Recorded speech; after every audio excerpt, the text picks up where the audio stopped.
Hello friend, સ્વાગત છે તમારું મારી ગુજરાતી રસોઈ ટિપ્સ ચેનલમાં। તો આજે આપણે બનાવીશું શરીર માટે ખૂબ જ હેલ્ધી અને ખાવામાં એકદમ સ્વાદિષ્ટ મિક્સ દાળ। તો મિક્સ દાળ બનાવવા માટે મેં અહીંયા 5 જાતની દાળ લીધી છે। તો આ રીતની જે રેડીમેડ એટલે કે તૈયાર આવે છે એ જ દાળ મેં અહીંયા લીધી છે। જો તમારી પાસે આ રીતની તૈયાર દાળ ના હોય તો તમારે કોઈ પણ ઘરમાં રહેલું એક માપ સેટ કરી અને 5 જાતની તમારે અહીંયા દાળ લઈ લેવાની છે। તો મિક્સ દાળ બનાવવા માટે સૌથી પહેલાં આપણે એક બાઉલની અંદર દાળને લઈ અને 2 થી 3 પાણીએ ધોઈ લઈશું।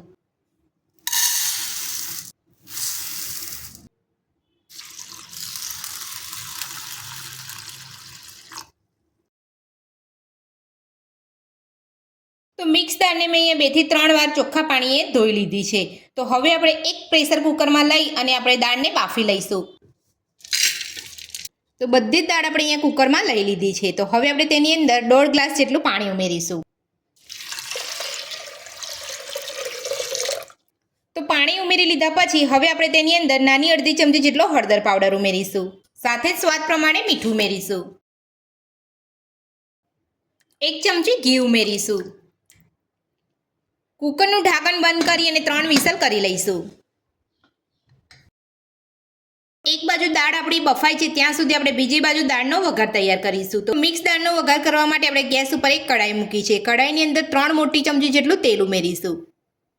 તો તેલનું પ્રમાણ તમે તમારા રીતે વધતું ઓછું કરી શકો છો। તો હવે આપણે તેલને ગરમ થવા દઈશું। તો તેલ આપણું અહીંયા ગરમ થઈ ગયું છે। તો હવે આપણે તેની અંદર 1 ચમચી જીરું ઉમેરીશું। સાથે જ મીઠા લીમડાના પાન ઉમેરીશું। ઝીણું સમારેલું લસણ ઉમેરીશું। ઝીણા સમારેલા મરચાં ઉમેરીશું। સાથે જ તમાલપત્ર ઉમેરીશું। 2 થી 3 લવિંગ ઉમેરીશું।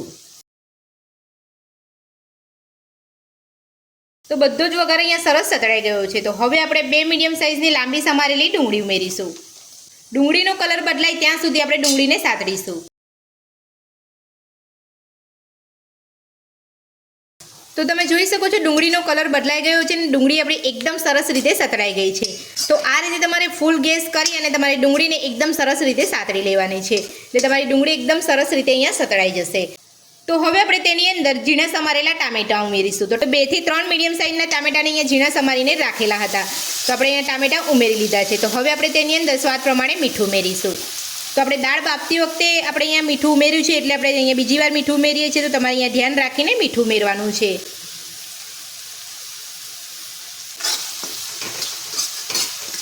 તો ટામેટા આપણે એકદમ સરસ રીતે કૂક થઈ જાય ત્યાં સુધી આપણે બધું સરસ સાતળીશું। જો તમે ટામેટાને ફટાફટ કૂક કરવા માંગતા હોય તો તમે અહીંયા ગેસની ફ્લેમ ફૂલ રાખો। તો તમારે આ રીતે અહીંયા હલાવતા રહેવાનું છે। તો મિક્સ દાળ આપણે બફાવા મૂકી હતી એ 3 વિસલ થઈ અને કુકર આપણું અહીંયા ઠંડુ પડી ગયું છે। તો હવે આપણે ચેક કરી લઈશું। તો તમે જોઈ શકો છો દાળ આપણી એકદમ સરસ બફાઈ ગઈ છે।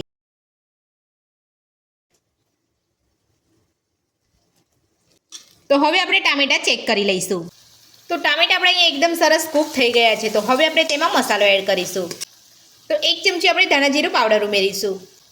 1 ચમચી આપણે મરચું ઉમેરીશું। અડધી ચમચી ગરમ મસાલો ઉમેરીશું। 2 ચપટી જેટલો હળદર પાવડર ઉમેરીશું। બધું સરસ મિક્સ કરી લઈશું। તો બધા જ મસાલા આપણે અહીંયા સરસ મિક્સ થઈ ગયા છે। તો હવે આપણે બાફેલી દાળ ઉમેરીશું। તો દાળની અંદર પાણી થોડું ઓછું થઈ ગયું હતું એટલે મેં અહીંયા થોડું ગરમ પાણી ઉમેરી લીધેલું હતું, એટલે અહીંયા થોડી દાળ આપણી અહીંયા આ રીતની ઠીક થઈ છે। તો દાળ આપણે અહીંયા ઉમેરી લીધી છે। તો હવે આપણે બધું સરસ મિક્સ કરી લઈશું। તો દાળ હજુ આપણે અહીંયા જાડી છે એટલે આપણે અહીંયા થોડું ગરમ પાણી ઉમેરીશું।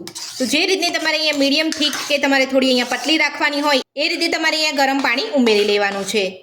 તો દાળને આપણે અહીંયા બધી સરસ અહીંયા મિક્સ કરી લીધી છે। તો હવે આપણે તેની અંદર જરૂર પ્રમાણે ગરમ પાણી ઉમેરીશું। તો ગરમ પાણી ઉમેરીને બધું જ આપણે અહીંયા સરસ મિક્સ કરી લઈશું। તો જે રીતે તમારે પાતળી કે જાડી દાળ જોઈતી હોય એ રીતે તમારે અહીંયા પાણી ઉમેરવાનું છે। તો ગરમ પાણી ઉમેરીને આપણે અહીંયા બધી જ દાળને સરસ રીતે મિક્સ કરી લીધી છે। તો તમે જોઈ શકો છો મેં અહીંયા આટલી પાતળી દાળ રાખી છે। જો તમારે અહીંયા વધારે પાતળી ખાવા માંગતા હોય તો તમારે થોડું બીજું ગરમ પાણી ઉમેરી દેવાનું છે, અને જાડી દાળ ખાવા માંગતા હોય તો તમારે પાણી અહીંયા ઓછું ઉમેરવાનું છે। તો બધું જ આપણે અહીંયા સરસ મિક્સ કરી લીધું છે। તો હવે આપણે એને ઢાંકીને 3 થી 4 મિનિટ માટે થવા દઈશું। તો 3 થી 4 મિનિટ જેટલો સમય થઈ ગયો છે. તો હવે આપણે દાળને ચેક કરી લઈશું. તો દાળ આપણી એકદમ સરસ અહીંયા બનીને તૈયાર છે. તો હવે આપણે તેની અંદર લીલા ધાણા ઉમેરી અને મિક્સ કરી લઈશું.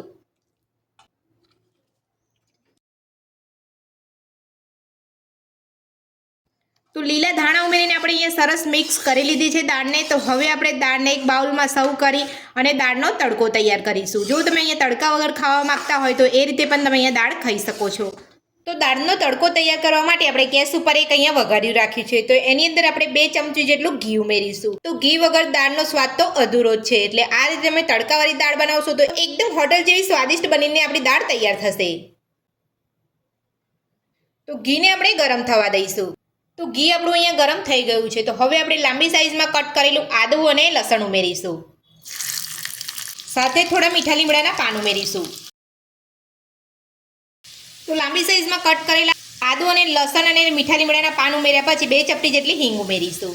તો હવે આપણે ગેસની ફ્લેમ બંધ કરી દઈશું અને નાની અડધી ચમચી જેટલું કાશ્મીરી લાલ મરચું ઉમેરીશું. અહીંયા તમે જીરું ઉમેરવા માંગતા હોય તો જીરું પણ ઉમેરી શકો છો. તો આ રીતે તમારે અહીંયા ગેસ બંધ કરી અને પછી તમારે અહીંયા લાલ મરચું ઉમેરવાનું છે. જો તમે અહીંયા ગેસ ચાલુ હશે તો તમારું લાલ મરચું અહીંયા બળી જશે. તો તમે જોઈ શકો છો એકદમ સરસ આપણો અહીંયા દાળનો તડકો બનીને તૈયાર છે. તો હવે આપણે દાળનો તડકો દાળ ઉપર રેડી દઈશું. તો તડકો આપણે દાળ ઉપર રેડી લીધો છે. તો મિક્સ દાળ આપણી બનીને તૈયાર છે. તો મિક્સ દાળ બનાવવાની રીત તમને મારી કેવી લાગી મને કોમેન્ટ બોક્સમાં જરૂરથી જણાવજો. અને મારી આ રીતથી તમે એકવાર ઘરે જરૂરથી ટ્રાય કરજો. રેસીપી પસંદ આવે તો વિડીયોને લાઇક કરજો, ચેનલને સબસ્ક્રાઇબ કરજો, તમારા મિત્રોને જરૂરથી શેર કરજો. Thank you.